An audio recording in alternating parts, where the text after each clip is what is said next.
আর 10টা গর্ভবতী মায়ের মতো, আর 10টা গর্ভবতী মায়ের যে কষ্ট হয়, আর 10টা গর্ভবতী মায়ের খাওয়ার যে কষ্ট হয়, আর 10টা গর্ভবতী মায়ের ঘুমানোর যে কষ্ট হয়, এরকম কোন কষ্ট আমি অনুভব করি না। সমতুল্য সম্মানিত সমবয়স্ক যুবক তরুণ কচিকাঁচা পর্দা অন্তরালে মাইকের আওয়াজে যারা শুনছেন আমার মা ও ভক্তি সমস্ত মহিলাগণ, শুরুতে মহান আল্লাহ রাব্বুল আলামিনের দরবারে অবন্ত মস্তকে শতকোটি সুজুদ এবং শুকরিয়া জ্ঞাপন করছি যে আল্লাহ তাবারক ওয়া তাআলা আমাদেরকে তার সবচাইতে প্রিয় মাহবুব সমস্ত আম্বিয়া ইকরামদের সর্দার, সমস্ত রাসূল এবং নবীগণ ইমাম, আমার আপনার মুক্তির কান্ডারি মানবতার বড় বন্ধু সাইয়্যিদনা মুহাম্মদুর রাসূলুল্লাহ সাল্লাল্লাহু আলাইহি ওয়াসাল্লামের জীবন চরিত্র নিয়ে আজকের আলোচনা সভার আওয়াজ এলাকার লক্ষ লক্ষ মানুষের কানে যাওয়ার পরে সকলের মধ্য থেকে আমাদেরকে মহান আল্লাহ পছন্দ করে বাছাই করে ভালোবেসে আজকের এই মাহফিলে বসার সুযোগ দিয়েছেন। যে আল্লাহ তাবারক ওয়া তাআলা আমাদেরকে আজকের এই মাহফিলের জন্য মনোনীত করেছেন, বাছাই করেছেন, ওই আল্লাহ তাবারক ওয়া তাআলার দরবারে হৃদয়ের মণিকোঠা থেকে শরীরের সমস্ত শক্তি দিয়ে তার প্রশংসা করছি, সকলে বলছি আলহামদুলিল্লাহ। দরুদ তাসবিহ পেশ করছি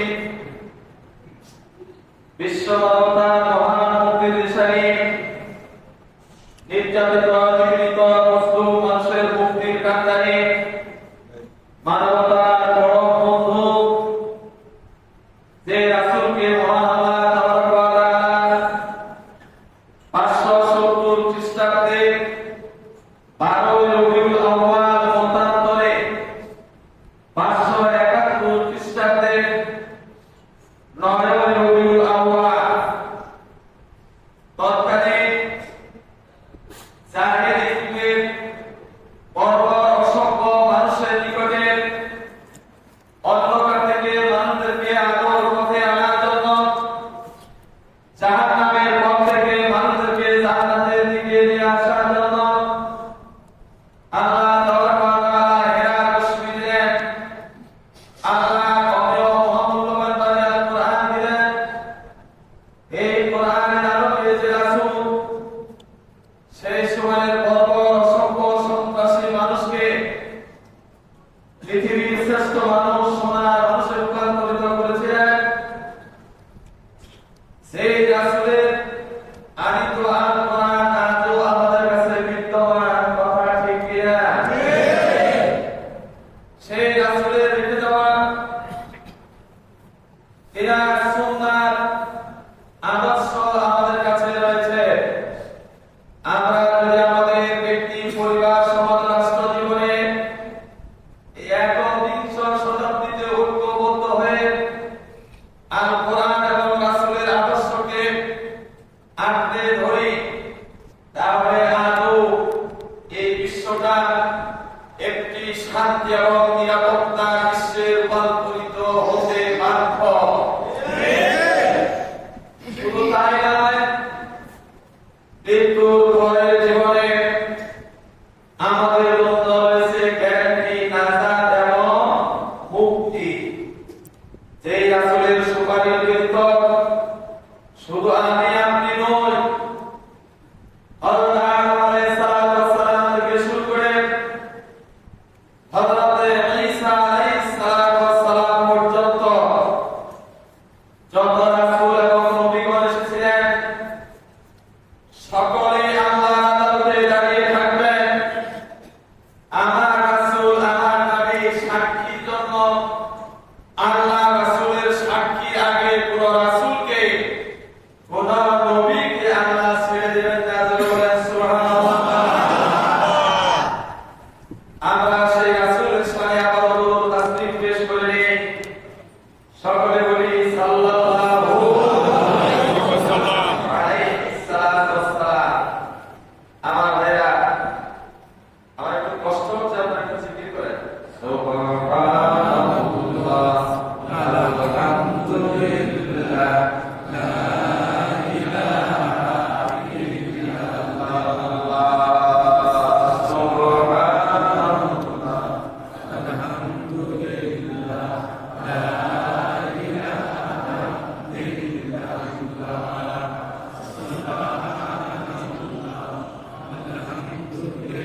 ছোট্ট করে বলছি ঈদে মিলাদুন নবী মানে আপনারা জানেন মিলাদ মানে জন্ম মাওলুদ মানে জন্ম দেওয়ার যন্ত্র ঈদে মিলাদুন নবী মানে আল্লাহ নবী জন্ম নিয়ে যে আনন্দ যে আলোচনা এইটাকে আমরা সাধারণত বুঝে থাকি ঈদে মিলাদুন নবী কথা ঠিক না লাগে সিরাত মানে হলো সিরাত মানে হলো জীবনী সিরাতুন নবী মানে হলো আল্লাহ রাসূল জন্ম থেকে নিয়ে ওফাত পর্যন্ত নবুয়তের আগে 40 বছর নবুয়তের পরে 23 বছর রাসূলের কোনটা চিন থেকে নিহত সিরাতুন নবী সাল্লাল্লাহু আলাইহি ওয়াসাল্লাম আমার ভাইরা আল্লাহ রাসূলের কোনটা জীবনী জানার প্রয়োজন না শুধুমাত্র জন্ম বৃত্তান্ত জানা প্রয়োজন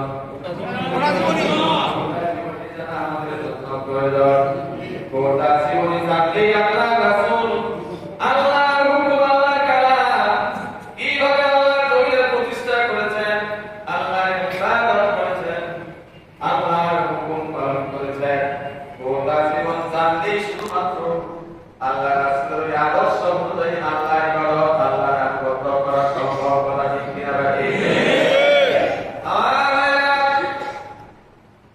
আল্লাহ রাসূলের জন্ম দিনের জন্মকালীন সমসাময়িক বিশ্ব তৎকালীন অর্থনৈতিক জীবন ব্যবস্থা সামাজিক জীবন ব্যবস্থা তৎকালীন রাষ্ট্রীয় জীবন ব্যবস্থা ধর্মীয় জীবন ব্যবস্থা সাংস্কৃতিক জীবন ব্যবস্থা আল্লাহ নবী যখন পৃথিবীতে আসলেন তৎকালীন পৃথিবীর স্বাভাবিক কি অবস্থা ছিল মায়ের গর্ভে যে মায়ের গর্ভে আসলেন দুনিয়াতে আসার পরে মক্কার নিয়ম অনুযায়ী তিনাকে মা হালিমার কাছে দুধ মাতার কাছে দেওয়া হলো দুধ মাতার কাছে প্রায় 4.5 থেকে 5 বছর দিন থাকলেন ওই জায়গায় তিনার হাড় অপারেশন করা হলো সুবহানাল্লাহ এরপরে চলে আসলেন বাড়িতে 6 বছর বয়সে মারা গেলেন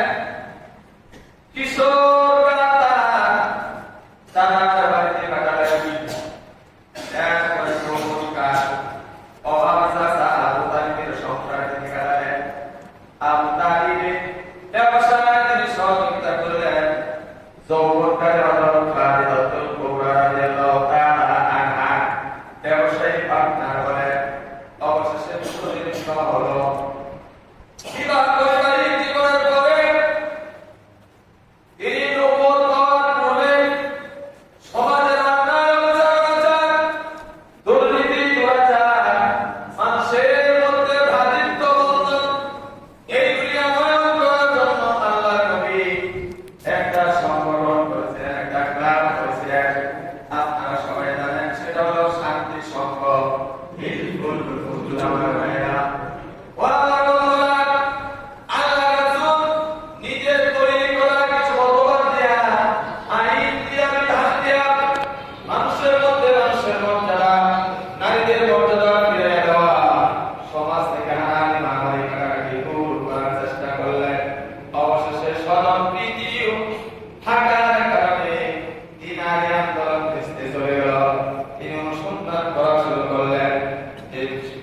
সমাজে মানুষের কোনো মর্যাদা নাই, নারীরা বাজারে পণ্যের মতো বিক্রি হয়।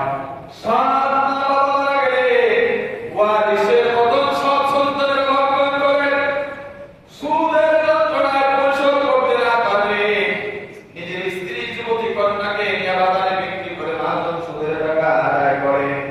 সমাজের এই অবস্থা, মানুষ প্রধান ধারণায় দিনেও রাতে রাস্তায় দাঁড়িয়ে চিন্তায় ডাকাতি করত। মানুষের তাসিগুলিকে চরম নির্যাতন করা হতো। আল্লাহ রাসূল এইগুলি দেখে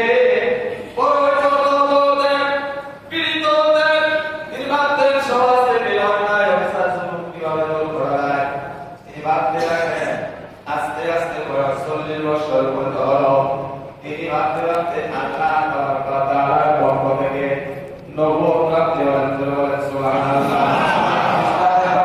প্রাথমিক যুগে 3 বছর ইসলামের দাওয়াত উপরে তিনি দিলেন। 14 বছর থেকে প্রকাশ্যে দাওয়াত দিলেন।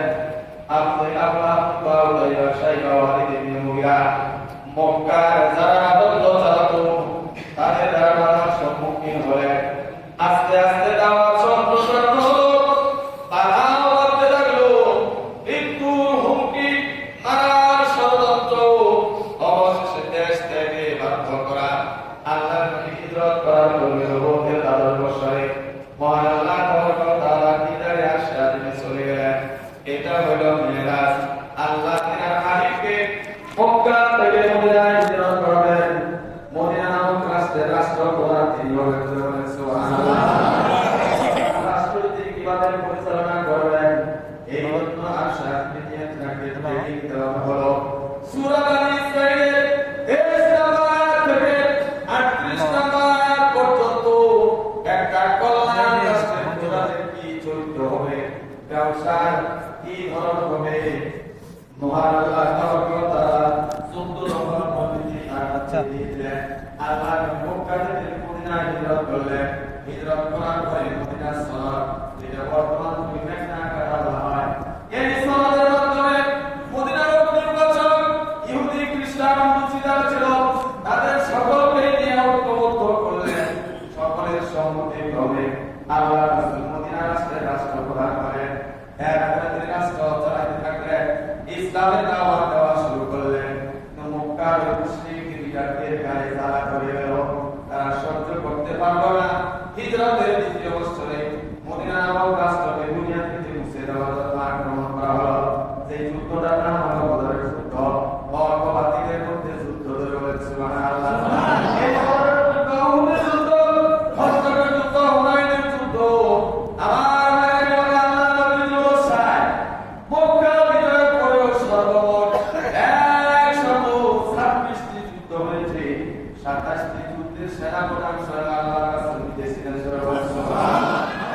91টি যুদ্ধ আল্লাহ নবী মসজিদের মধ্যে বসে সাহাবাদের কাউকে না কাউকে সেনাপ্রধানের দায়িত্ব দিয়া যুদ্ধগুলি পরিচালনা করেছে।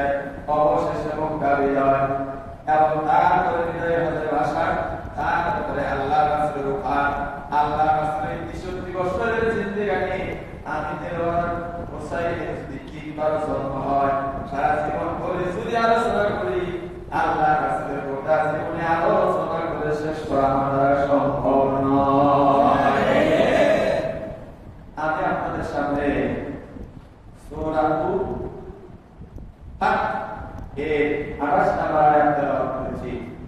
আপনাদের খুবই পরিচিত সূরা বাকারার 208 নম্বর আয়াত তেলাওয়াত করে হাদিস আপনাদের সামনে পাঠ করেছি। বুখারী এবং মুসলিম শরীফের একটি হাদিসে মাত্র কয়েকটি বাক্য আপনাদের সামনে পাঠ করেছি। এর আলোকে সংক্ষিপ্ত সময়ের মধ্যে আপনাদের সামনে 4টি বিষয় নিয়ে কথা বলার আমি চেষ্টা পাবো। ওয়া তাওফীকি ইল্লা বিল্লাহ। বিষয় বলে দিচ্ছি। 1 নাম্বার বিষয় হলো আমার আল্লাহ তাআলার প্রিয় মাহবুব সাইয়্যিদনা মুহাম্মদুর রাসূলুল্লাহ সাল্লাল্লাহু আলাইহি ওয়াসাল্লামকে কি দিয়া এই পৃথিবীতে পাঠাইলেন, আল্লাহ কেন এই জিনিসগুলো দিলেন, আল্লাহর মিশন এবং ভিশন কি। আমরা মুমিন মুসলিম হিসেবে যারা দাবি করি, আমাদের ঈমান কোন পর্যায়ে আছে, আসলে আমাদের কোন পর্যায়ে যাওয়া দরকার, এই চারটা বিষয়ের সামনে রেখে তেলাওয়াতকৃত আয়াত এবং হাদিস থেকে আপনাদের সামনে আলোচনা পেশ করব ইনশাআল্লাহ। আগে জিজ্ঞাসা, আপনাদের মাহফিলে আসছেন কষ্ট করে, আলহামদুলিল্লাহ আজকে আবহাওয়াটা অবশ্য ভালো। গত ৮ তারিখ থেকে আলোচনা শুরু করেছি, একদিনও রেস্ট নাই।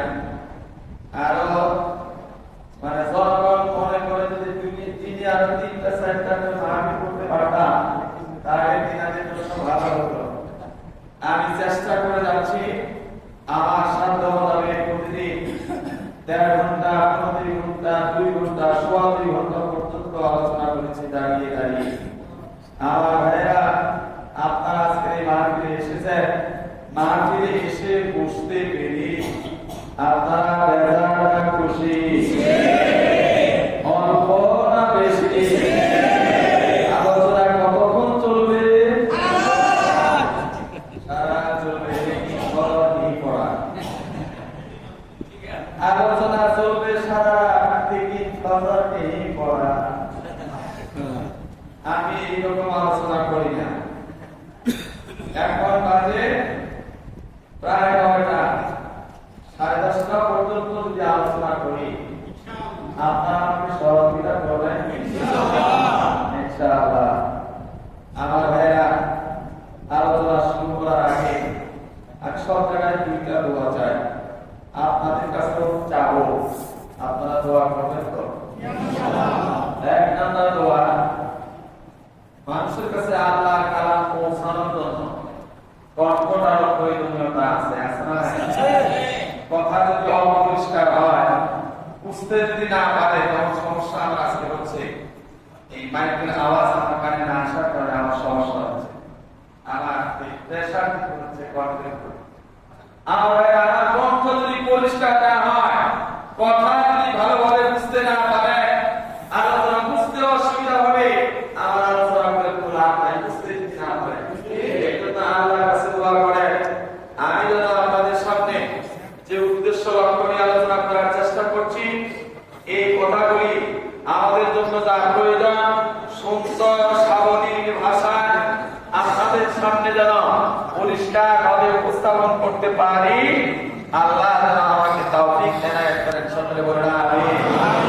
আল্লাহ তৌফিক দান না করলে আমার কোনো উপায় নাই। লা ইলমা লানা ইল্লা মা আল্লামতানা ইন্নাকা আনতাল আলিমুল হাকীম। আমি কিচ্ছু জানি না, আল্লাহ যতটুকু জানার তৌফিক দিয়েছেন এর বাইরে আমার সামনে ডানে বামে আমার চাইতে অনেক যোগ্য অভিজ্ঞ কোরআন ও হাদিসের বয়ান করতেওয়ালা বসে আছে। আমি মনে প্রাণে তা বিশ্বাস করি, কিন্তু আমি একটু দূর থেকে আসছি মেহমান হিসাবে, তাদেরকে বসায় রেখেই তাদের জানা আলোচনাগুলি আমাকে করতে হচ্ছে। এই জন্য ক্ষমা করে দিবেন সম্মানিত ওলামায়ে কেরাম। ২য় নম্বরের দোয়া হলো, আজকে আপনাদের মডেল মসজিদে বাংলাদেশ জামাত ইসলামের সেক্রেটারি হিসেবে আপনাদের সামনে কোরআনের বয়ান, হাদিসের আলোচনা পেশ করা হচ্ছে। এইটা যদি আজ থেকে ২ মাস আগে মডেল মসজিদে ঘোষণা দেওয়া হতো, এইটা কি বাস্তবায়ন করা সম্ভব হতো না? আরে কি অবস্থা ছিল, যাদের রক্তের বিনিময়ে, জীবনের বিনিময়ে, যে মায়ের বুক খালি হওয়ার বিনিময়ে, যে বোন বিধবা হওয়ার বিনিময়ে,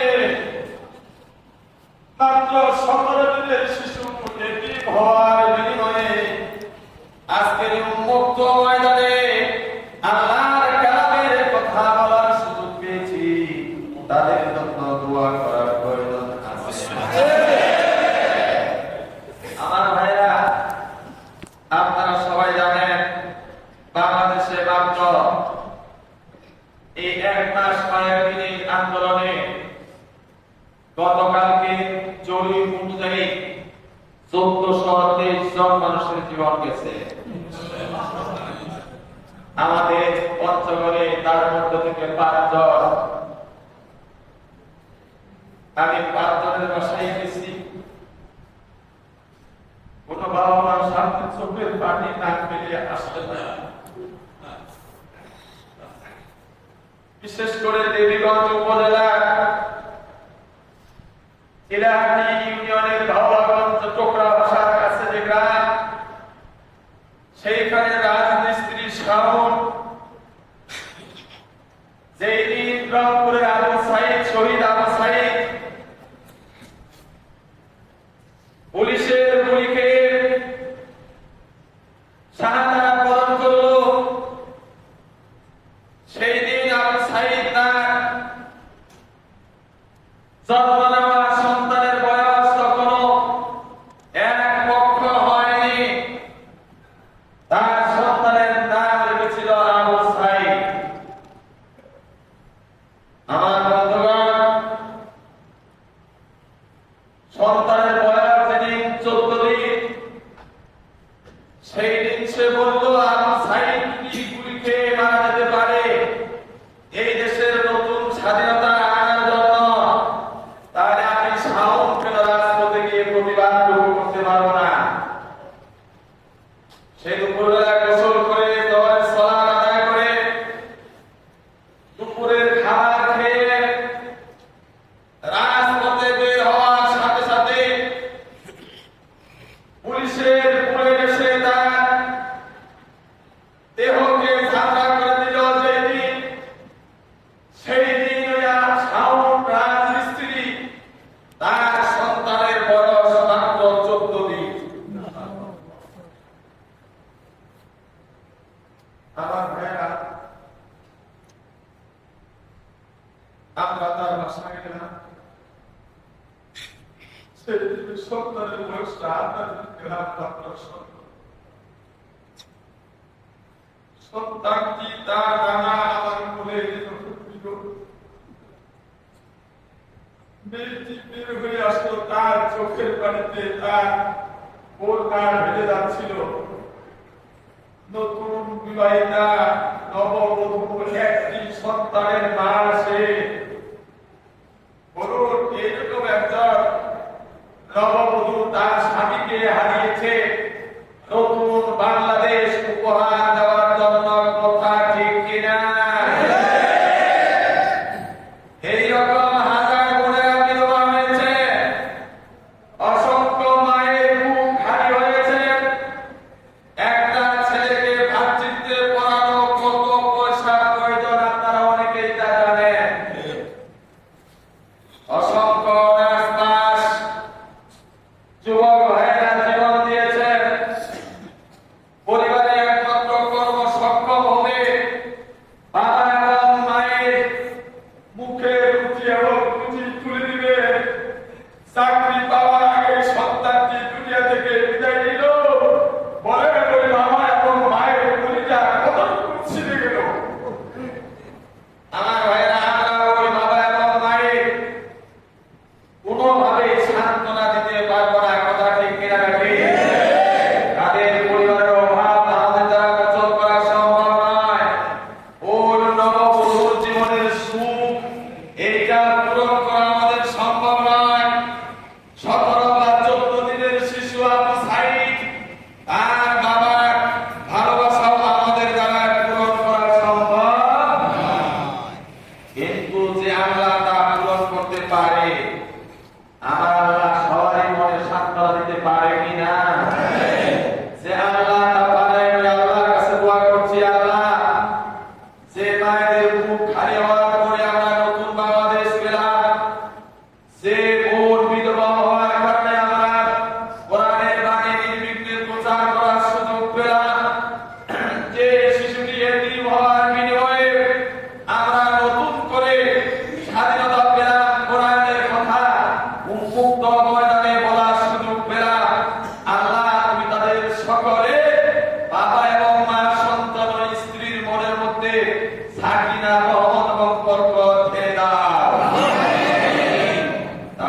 সংসারের অভাব নেমে এসেছে, তুমি বাইরে মদত দ্বারা তাদের সংসারের অভাবকে আল্লাহ মোচন করে দাও। যে সকল ভাইরা এখনো ভুলে গায়ে হাসপাতালে কাতরাচ্ছে, আল্লাহ তাদেরকে শিফায়ে আজেলা কাজা দান করে দাও। যে সকল ভাইরা 400 বেশি আহত ভাইদের মধ্যে থেকে চক্ষু হারিয়েছে, যারা কোনদিন তার কোলের শিশুর চার মুখ দেখতে পারবে না, সে কোনদিন তার মা ও বাবার চেহারা দেখতে পারবে না। আমরা আল্লাহর কাছে দোয়া করি, আল্লাহ তোমার দিনের জন্য যাদের চোখের পাওয়ার হারিয়ে গেল, তাদের গুনাহগাতা মাফ করে দিয়া তাদের সৌভাগ্যবান করিও, তারা জান্নাতের মধ্যে তোমার অসীম নিয়ামত রাজি দেখতে পারে। আমার ভাইরা, তাদের জন্য দোয়া করি। আমি আমার আলোচনা শুরু করতে চাই। আলোচনা শুরু করার আগে আরো পীড়িত, বিতাড়িত, অভিশপ্ত মানুষের প্রকাশ্য শত্রু, যেই শত্রু সিরাতুল মুস্তাকিমের বাঁকে বাঁকে ভোট পেতে বসে থেকে মানুষকে দুনিয়ার লোভ লালসা দেখিয়ে জান্নাতের পথ থেকে জাহান্নামের পথের দিকে নিয়ে যায়, আমরা সেই শয়তানের ওয়াসওয়াসা কুমন্ত্রণা থেকে আবারও আল্লাহর নিকটে আশ্রয় চেয়ে আলোচনা শুরু করতে চাই। সকলে আমার সাথে পড়ুন, আউযু বিল্লাহি মিনাশ শাইতানির রাজীম। বিসমিল্লাহির রাহমানির রাহিম। ওয়াল্লাযী أرسل رسوله بالهدى ودين الحق। তিনি সেই সত্তা আল্লাযী যিনি আরসালা প্রেরণ করেছেন রাসূলাহু তিনার রাসূলকে আই সাইয়্যিদিনা মুহাম্মাদুর রাসূলুল্লাহ সাল্লাল্লাহু আলাইহি ওয়াসাল্লামকে। আল্লাহ নবী মুহাম্মদ ইবনে আব্দুল্লাহ আমাদের সরদার, তিনাকে কে প্রেরণ করেছেন? আল্লাহ। আরো জোরে বলুন, কে? আল্লাহ। আল্লাহ প্রেরণ করেছেন। কোথায় প্রেরণ করেছেন? এই পৃথিবীতে কাদের জন্য প্রেরণ করেছেন? শুধু মানুষের জন্য নয়, আমার আল্লাহ কাদের জন্য প্রেরণ করেছেন তাও বলে দিয়েছেন। ওয়ামা আরসালনাকা ইল্লা রাহমাতাল লিল আলামিন।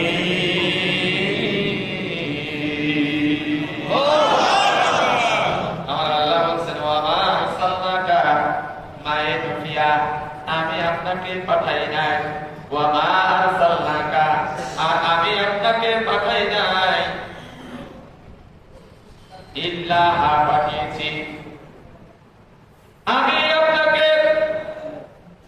বিশ্ব ব্রহ্মাণ্ডে এই সৌরজগতে পাঠিয়েছি রাহমাতাল লিল আলামিন। দিলো ভাই, খারাপ লাগতেছে না? চলে যাচ্ছে। এইভাবে উঠে গেলে তো আধা ঘন্টার মধ্যে ময়দান ফাঁকা হয়ে যাবে। ফাঁকা হইতে অসুবিধা নেই, আমি তখন চেষ্টা করি। আল্লাহ কি বলছেন? আমি পাঠাই নাই, ইল্লা, পাঠিয়েছি আমি আপনাকে পাঠিয়েছি রাহমাতাল লিল আলামিন। এই গোটা বিশ্বের মানুষের জন্য শুধু নয়, রাহমাতাল লিল আলাম, গোটা পৃথিবীর জন্য। মানুষ যে যত প্রাণী করেছেন সকলের জন্যই আল্লাহর পক্ষ থেকে আমার আপনার নবীকে রাহমাত হিসাবে পৃথিবীতে কাটিয়েছেন। যারা বলেন সুবহানাল্লাহ, একটু জিকির করেন সুবহানাল্লাহ আলহামদুলিল্লাহ।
নাই?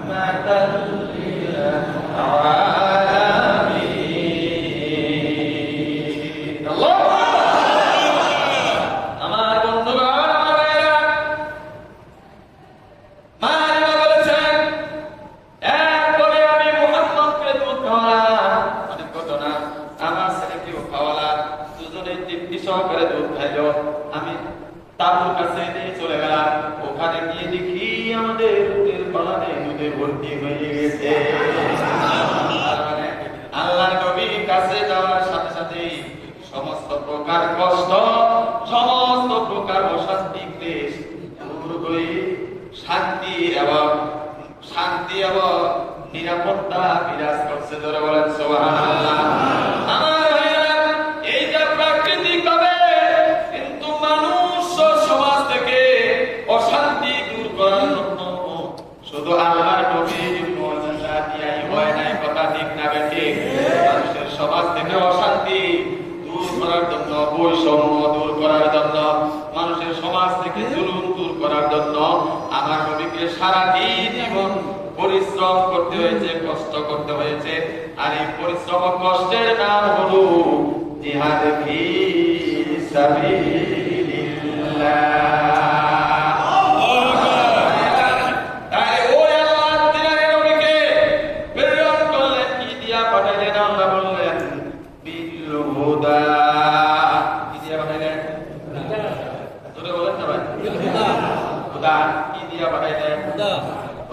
হুদা মানে কি?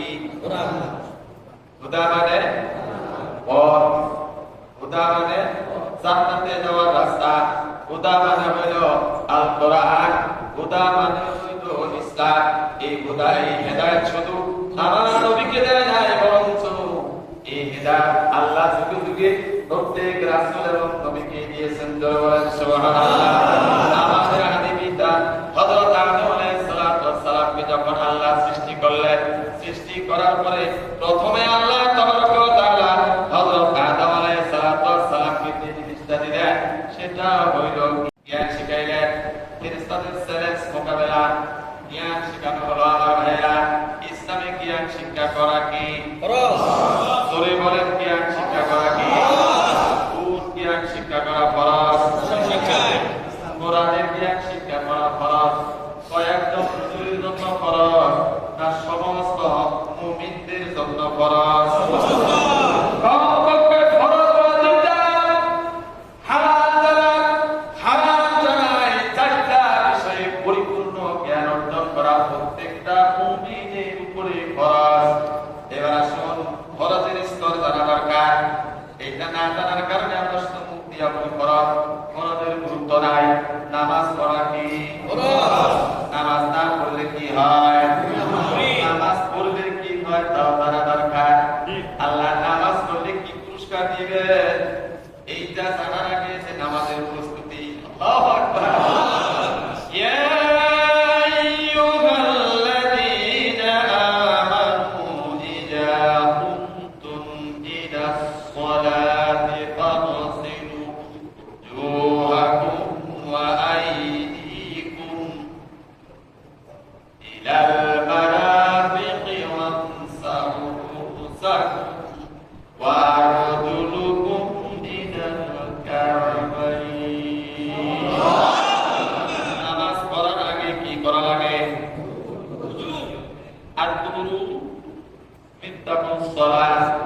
হাদিস সহিহ। পবিত্রতা হলো সালাতের চাবি। ধরে বলেন সুবহানাল্লাহ।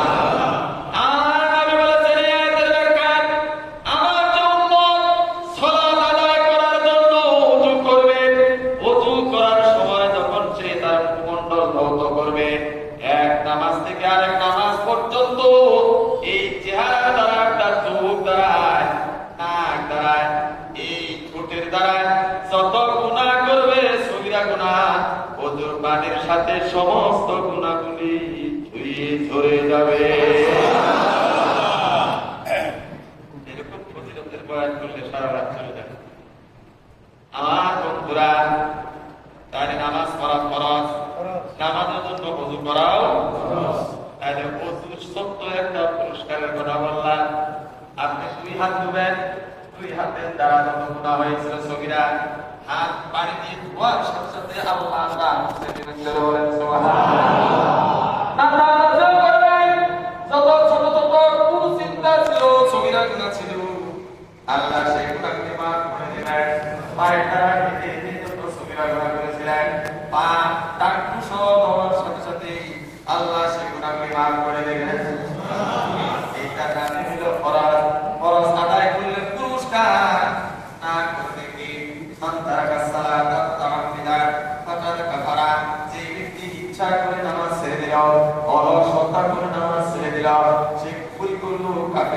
গেল।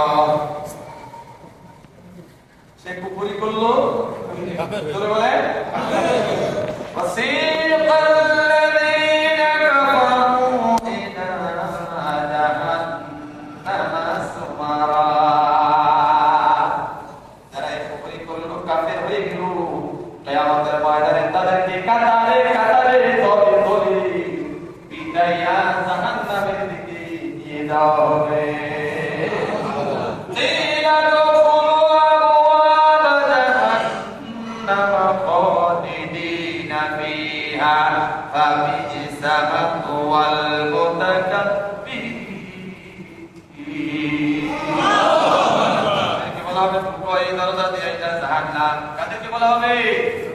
কাফেরদেরকে বলা হবে দুপাইটা জাহান্নাম, এটা বড় নিকৃষ্ট আবাসস্থল। আর কাফের হইছ এই জন্য যে মুতাকাব্বির, আল্লাহর আদেশ শোনার পরেও, আল্লাহর হুকুম শোনার পরেও তুমি এটা অমান্য করে মুতাকাব্বির হয়ে গেছো, অহংকারী হয়ে গেছো, তুমি কাফের হয়ে গেছো। ধরে বলেন নাউযুবিল্লাহ। আমার বন্ধুগণ, আল্লাহ আদম আলাইহিস সালামকে সৃষ্টি করে প্রথম কি শিখাইলেন?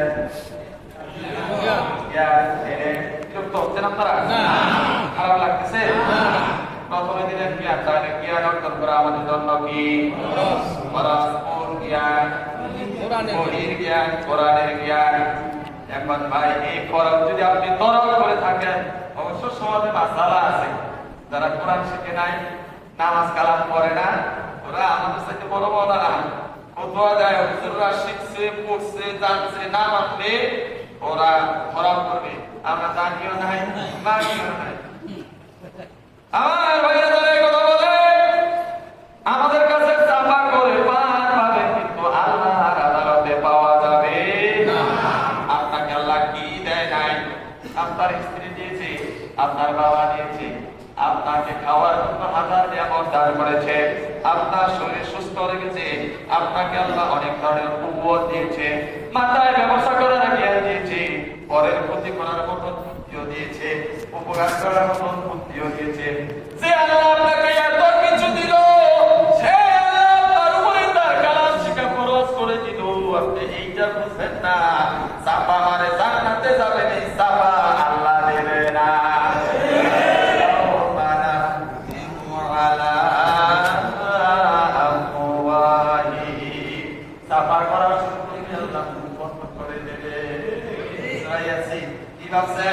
এখনো সময় আছে বন্ধুরা আমার, চেষ্টা করেন। বয়স হয়েছে, শিখার কোনদিন বয়স লাগে। আপনি আজকে সিদ্ধান্ত নিয়ে কালকের থেকে পড়া শুরু করবেন। পরশু দিন যদি আপনার ইন্তেকাল হয়, আল্লাহ রাসূলের হাদিস সাক্ষী, আপনি শাহাদাতের দরজা সহ জান্নাতের সৌভাগ্য নিয়ে পৃথিবীতে বিদায় হবে। চেষ্টা করা লাগে আমার ভাইরা। আল্লাহ সালামকে সব জ্ঞান শিখাইলেন, ফেরেশতারা সম্মানিত করলেন। তারপরে আল্লাহ বললেন, উসকুন আনতা ওয়া জাওফুকাল জান্নাতা ওয়া কুলা মিনহা হাইসু শি'তা রাগাদান ওয়া লা তাকরা হাযিহিস শাজারাতা ফাতাকুনা মিনাল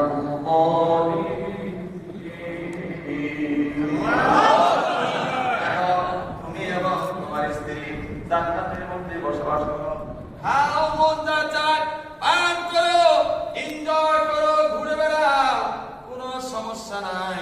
দেখি এই যে একটা গাছ তোমাকে দেখাই দিলাম, খবরদার এই গাছের ধারে কাছে তুমি যেও না,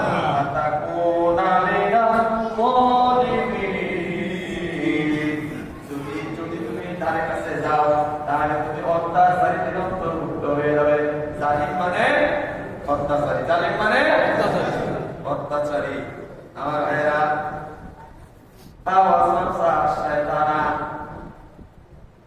শয়তান উভয়কে ওয়াসওয়াসা দিল, পদক্ষরিত করলো। আদম আলাইহিস সালাম, হাওয়া আলাইহিস সালাম দুইজনে গাছের কাছে গেলেন, ফল খাইলেন। সমস্যা হয়ে গেল, আদম আলাইহিস সালাম কান্না শুরু করে দিলেন। কান্না করছিলেন, আল্লাহকে ডাকছেন, বলছেন রব্বানা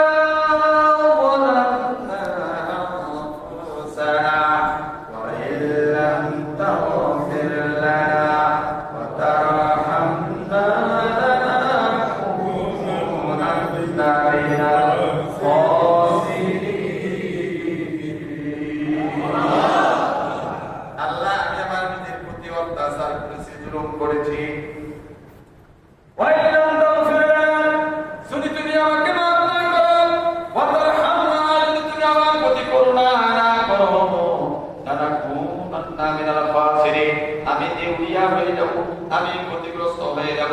অনেক দোয়া করার পরে আল্লাহ সিদ্ধান্ত নিলেন, আদম আলাইহিস সালামকে আল্লাহ জানায় দিলেন, আদম ক্ষমা করব, তবে জান্নাতে রাখবো না।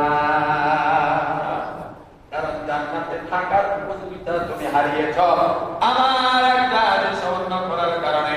এই আদেশটা অমান্য না করলেও তুমি পারবে, কারণ জান্নাতে তো তোমার কোনো কিছুর অভাব ছিল না। কথা ঠিক না? বলে দুনিয়াতে আমাদের কিসের অভাব? কিসের অভাব না। আল্লাহ হিদায়াত দিলেন, আল্লাহ সিরাত দিলেন।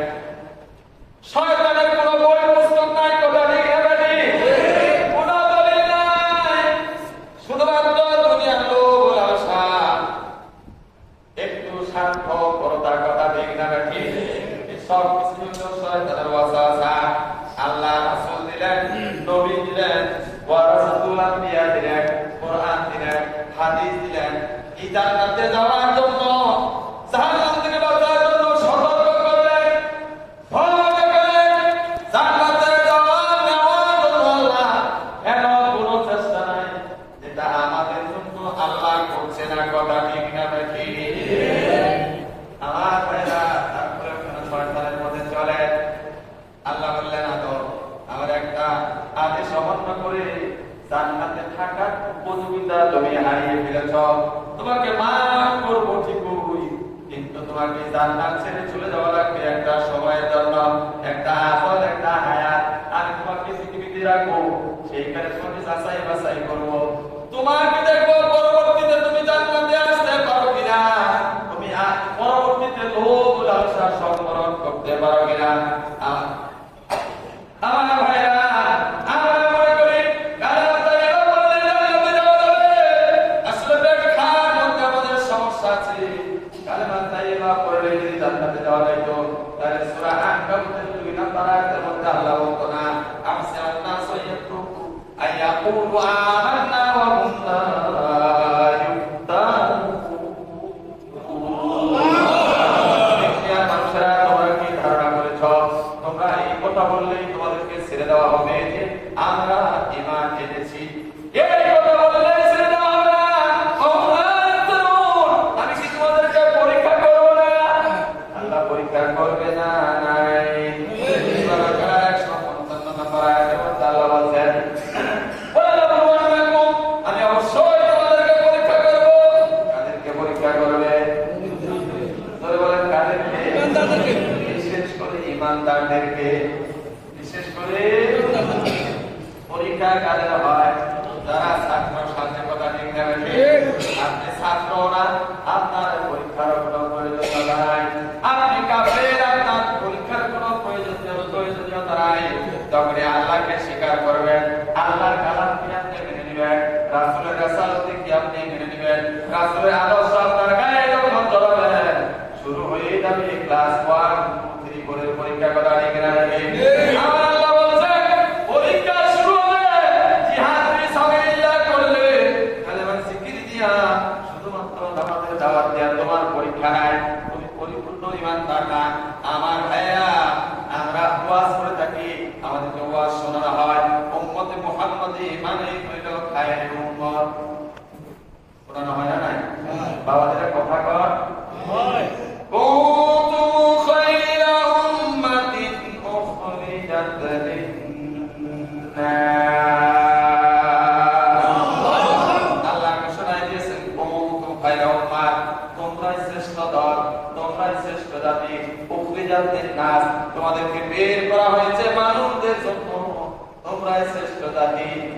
কেন শ্রেষ্ঠ? বাকিটুকু তার ব্যাখ্যা করা হয় না। তা'মুরুনা বিল মা'রুফি ওয়া তানহাউনা আনিল মুনকার। এই জন্য তোমরা শ্রেষ্ঠ জাতি, তোমার আমাদেরকে সৎ কাজের আদেশ দিবে, সমাজ রাষ্ট্রে অন্যায় হওয়া শুরু করলেই তোমরা প্রতিবাদ করবে, বাধা দেবে।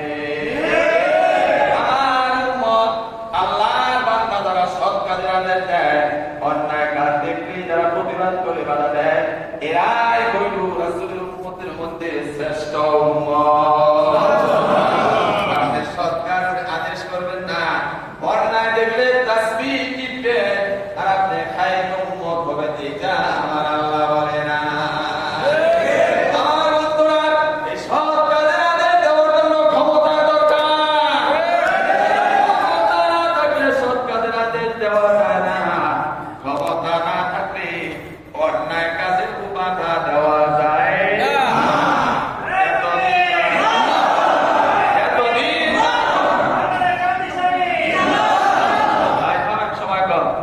এতদিন যারা ক্ষমতা ছিল, এরা অন্যায় করত আর সৎ কাজে বাধা দিত, কথা ঠিক না বেঠে? মাহফিল বন্ধ করা, করতে চাইলে 14 গোষ্ঠীর অনুমতি, কথা ঠিক না বেঠে? তারপরেও কোরআনে হক কথা বলা শুরু করলেই বলে রাজনীতি শুরু করে দিয়েছে। কোরআনে রাজনীতি আছে না? অল্প আছে না বেশি আছে? গোটা কোরআনটাই হইল রাজনীতির শ্রেষ্ঠ কিতাব।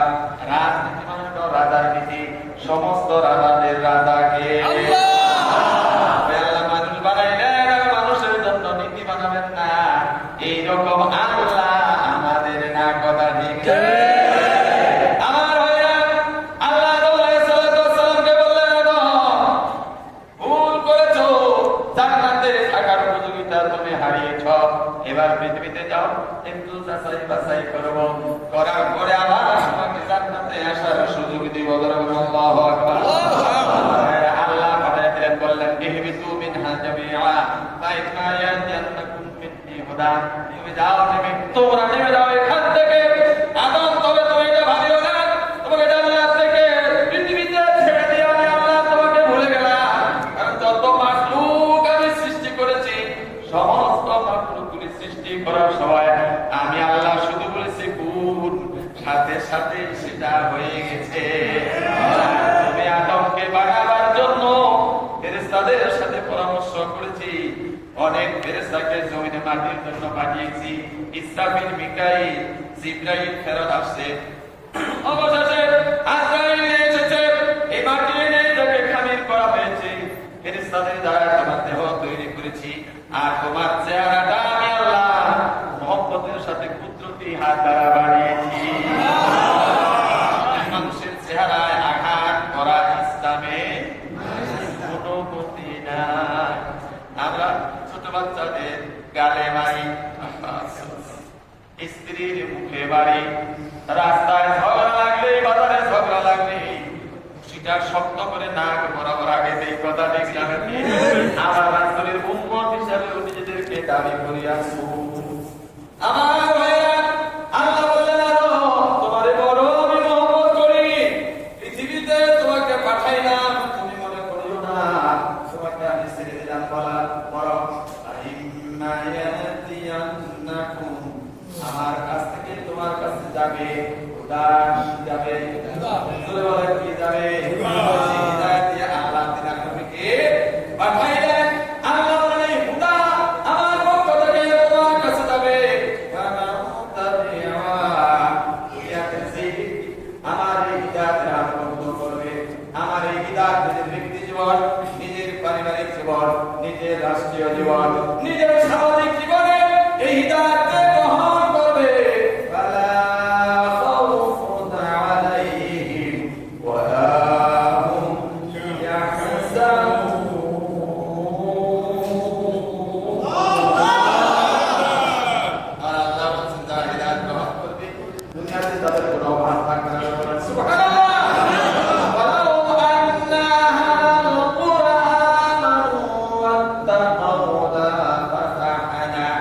عليهم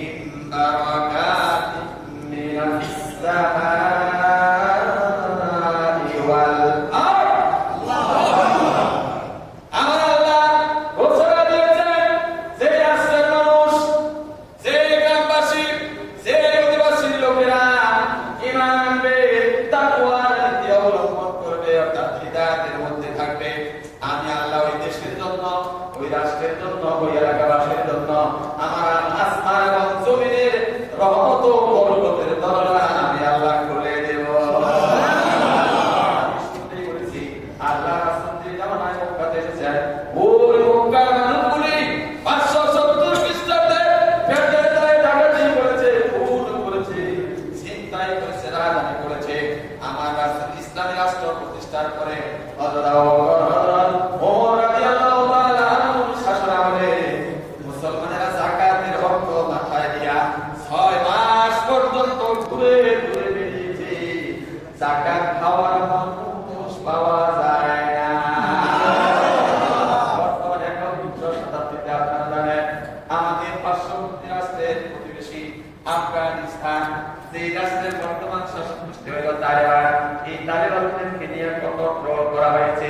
এই দেশের আগে কোন আমাদেরকে তুচ্ছ তাচ্ছিল্য করা হয়েছে। তালেবান বলে বলে কথা দিয়ে গ্রামে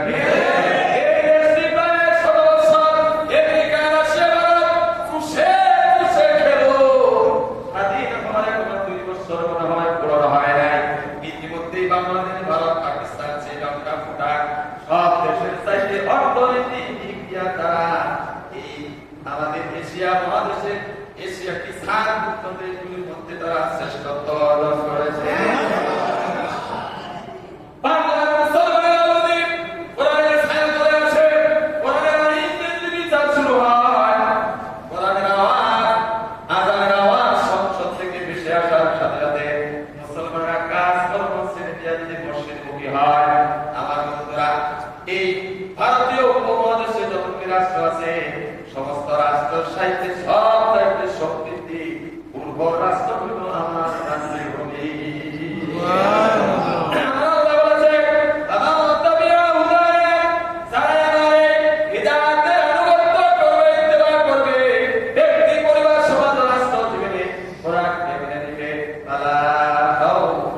তাদের কোনো ভয় থাকবে না, অভাব থাকবে না, অনিরাপত্তা থাকবে না, মারামারি কাটাকাটি রাহাজানি তাদের মধ্যে থাকবে না।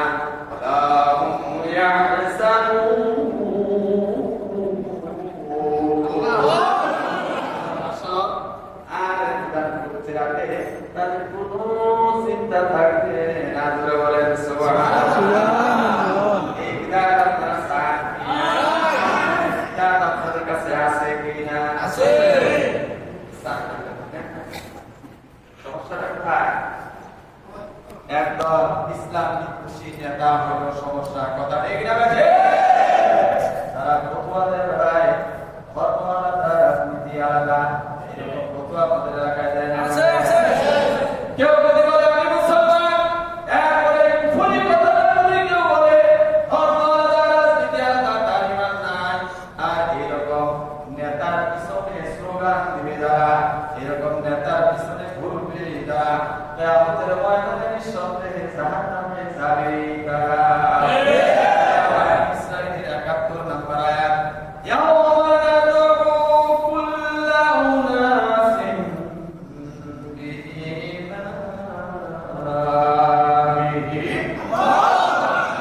আল্লাহ কিয়ামতের ময়দানে পিটাইয়া পিটাইয়া মানুষকে জাহান্নামে নিয়ে যাওয়া হবে।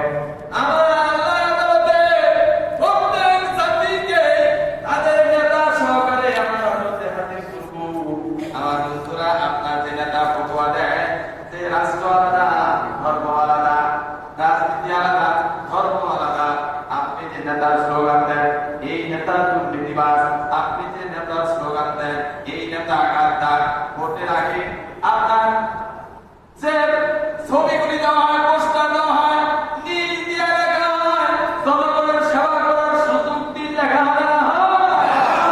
আর নেতা হইয়াই জনগণের রক্ত সহজ সে খায়।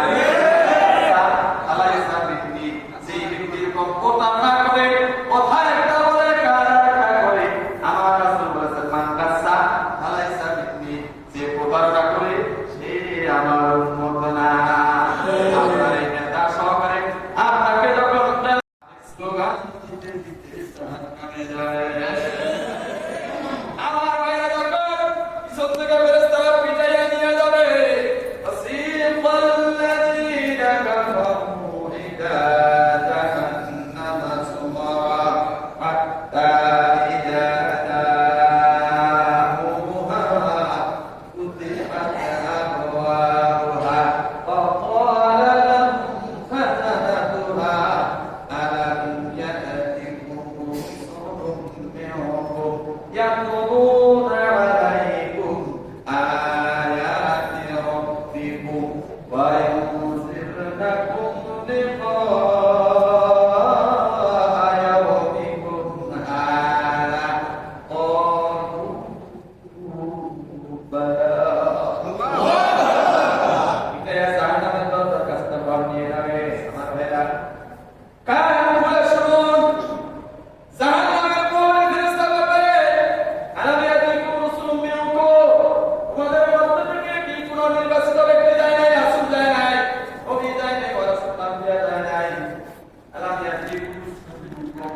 ইয়াতলুনা আলাইকুম আয়াতি, আল্লাহ আয়াত তোমাদের সামনে কি ব্যাখ্যা করে নাই? ওয়া ইয়ানজিরুনাকুম, তোমাদেরকে কি জাহান্নামের ভয় দেখায় নাই? যে ইয়াউমিকুম হাদা, আজকে ভয়াবহতার মুখোমুখি হবে, এই জাহান্নামের দরজার সামনে আমাদের দেখা হবে। এই কথা কি তোমাদেরকে শোনায় নাই? আল্লাহ লোকগুলি বলতে হ্যাঁ আমাদেরকে শোনাইছে, ওয়ালাকিন হাক্কাত কালিমাতুল আযাব, কিন্তু আজকে তো আমাদের উপরে আল্লাহর শাস্তি অবতীর্ণ হয়ে গেল। ইলা দুখুলু আবওয়াব জাহান্নাম খালিদিনা ফিহা ফাবি'সা মাথওয়াল মুতাকাব্বিরিন।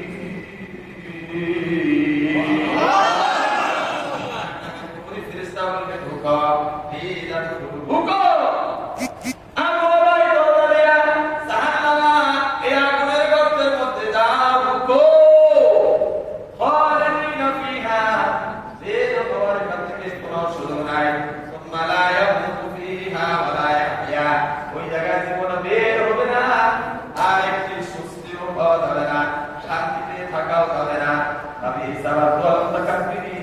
ওই জায়গাটা হলো অহংকারীদের জন্য, তারা আল্লাহ বিধান মানে না, ওরাই হইল অহংকার কথা রেখে যাবে।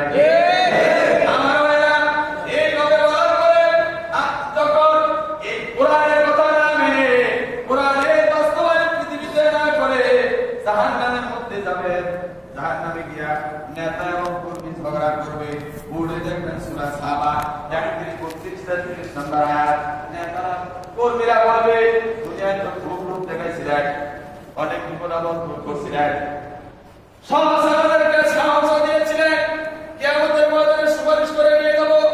এইখানে কিছু ভণ্ড পীরদের কথা এসেছে আমার ভাইরা, যারা নামাজ পড়ায় না, পীরদেরকে কোরআন তিলাওয়াত করায় না, সারা মুহা মুহা করে মানুষের ঘুম নষ্ট করে সকালবেলা খিচুড়ি দিয়ে বিদায় করে দেয়, এরকম মামলা আপনাদের এলাকায় আছে কিনা? আছে। আমার ভাইরা বলবে খুব আশা দিয়েছিলাম, আজকে তো তোমরা জাহান্নামে, নেতা তখন বলবে দোষ দিও না, আমরা তোমাদেরকে ঘাড়ে দিয়ে আমাদের পথে আনি যায়, বরং আলেম ওলামারা তোমাদেরকে সোজা পথে ডেকেছিল। আমরাও শুনেছি ওই জায়গায় গেলে তোমাদের একটু কষ্ট হয়, স্বাস্থ্যের আঘাত হয়, কষ্ট করে চলাফেরা করতে হয়, হালাল খাইতে হয়, হারাম খাইয়া বড় লোক হওয়ার সুযোগ ওই জায়গায় নাই। কথা ঠিক কিনা? তোমরা আমাদের পিছে পিছে ঘুরেছ সামান্য স্বার্থের কারণে, অতএব দোষাদোষি করো না, আসো তোমরা যাই, আমরাও তাই ধরে বলেন নাউযুবিল্লাহ। وقالوا لو كنا نسمع أو نعقل ما كنا في أصحاب السعير لو كنا نسمع জাহান্নামীরা বলবে লাউ কুন্না নাসমাউ, হায় হায় আমরা আলেমদের কথা শুনতাম, যদি আমরা রাসূলের কথা শুনতাম, আমরা অথবা আমরা মগজ দিয়ে এটা গ্রহণ করতাম, আকল দিয়ে এটা গ্রহণ করতাম, নবী আসহাবিস সাঈদ, তাহলে কি আমরা এই সাঈদ রাশি, সাঈদ হলো জাহান্নামের সাতটা নামে একটা নাম, বলে নাউযুবিল্লাহ। সাঈদ নামক জাহান্নামে আমাদের আশা লাগে না। আমার বন্ধুরা বলে জাহান্নামে গিয়ে আফসোস করলে কি লাভ হবে?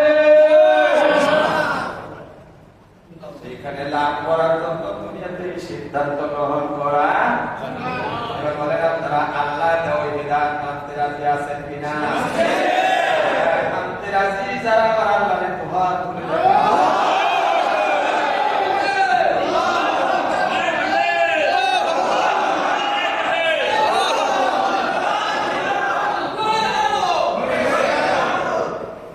আমার বন্ধুরা, আল্লাহ নবীকে আল্লাহ কি দিলেন? এক নম্বরে, এটা ভুলে থাকবে না ভাই, এখন ভুলে গেলে তো সকালবেলা মনে থাকবে না। এক নম্বর কি দিলেন? হিদায়াত। দুই নম্বর, এখন কিন্তু হাড় অপারেশন হবে, সাবধান, একেবারে হাড় অপারেশন হবে। আল্লাহ নিজেই অপারেশন করতে বলেছেন, আল্লাহ নিজেও বলেছেন وَنُنَزِّلُ مِنَ الْقُرْآنِ